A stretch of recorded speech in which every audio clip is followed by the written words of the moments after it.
Pupunta tayo ngayon dun sa mga bata. Bibigyan natin ng bags. Sila yung mga tinulungan nung nakaraan bigyan ng school supplies. Yun, bibigyan natin ng konting grocery items galing sa sponsor na si Cristel Eve Natalie Villanueva.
Nagpapasalamat ako sa Mart in Your Heart Foundation, kay Ate Ken Ken. Paborito ko yung energy bigas, biskuit.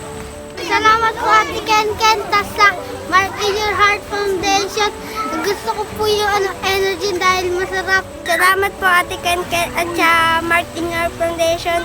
Salamat po sa Mart in Your Foundation and kay Ate Con. Salamat po sa mga sponsor. Sana po magpatuloy lang po kayo tumulong sa mga bata na nangangailangan. Salamat kay Ate Ken Ken at sa Mart in Your Heart Foundation. Salamat po kay Ate Ken Ken pati sa Mart in Your Heart Foundation. Gusto ko po ng chocomucho. Sa Mart in Your Heart, subscribe Ate Ken Ken.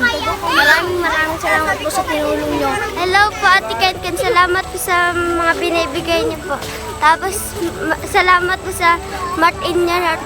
Salamat po Ate Ken Ken. Mart in Your Heart Foundation.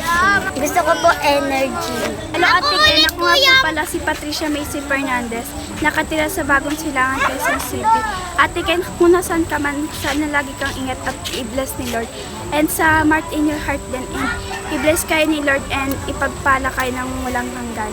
Sana marami pa kayo matulungan. Salamat po kay Ate Ken Ken sa Mart in Your Heart Foundation kasi po nagtutulong po kayo sa mga bata. Mahalaga po sa amin yung binibigay niyo palagi. Friend lang po.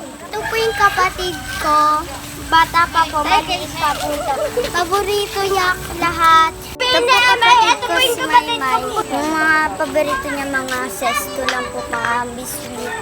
Ate Ito po Ken. si Rean Macy Fernandez. Siya po yung kapatid ko na bunso. Ako po nag-aalaga sa kanya araw-araw. Kahit po napapagod ako, okay lang po. Kasi po nandyan naman po sila para gabayan kami. Ako nga po pala si Directan Galistro. Ito po kapatid ko.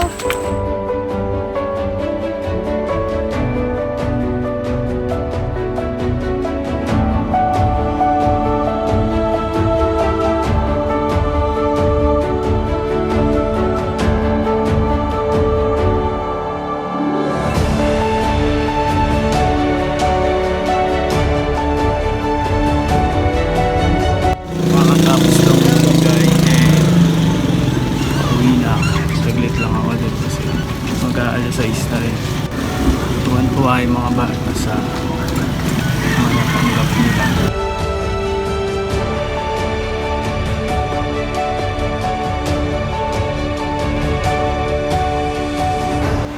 Yun nga, encourage yun na tumulong kayo sa mga nangangailangan. Hindi kailangan na sobrang dami yung ibigay.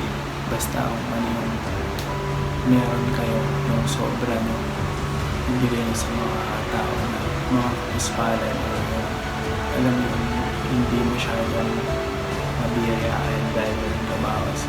Masarap yung paramdam kasi nakita mo talaga na ang saya nila. Hindi man ganun ka kadami o kasarap, kamahal ng mga pagkain na yun. Pero makikita mo na na-appreciate nila. Sabi nga nila, favorite nila yung Energen. Di ba? Simpleng Energen lang na makatanggap sila bawat isang tayo ng Energen. I mean, 10 pieces na Energen. Tapos sa kanila lang yun, tatabi nila yun araw-araw. Papasalamat sila dun sa taong nagbigay. Kahit yung bigas,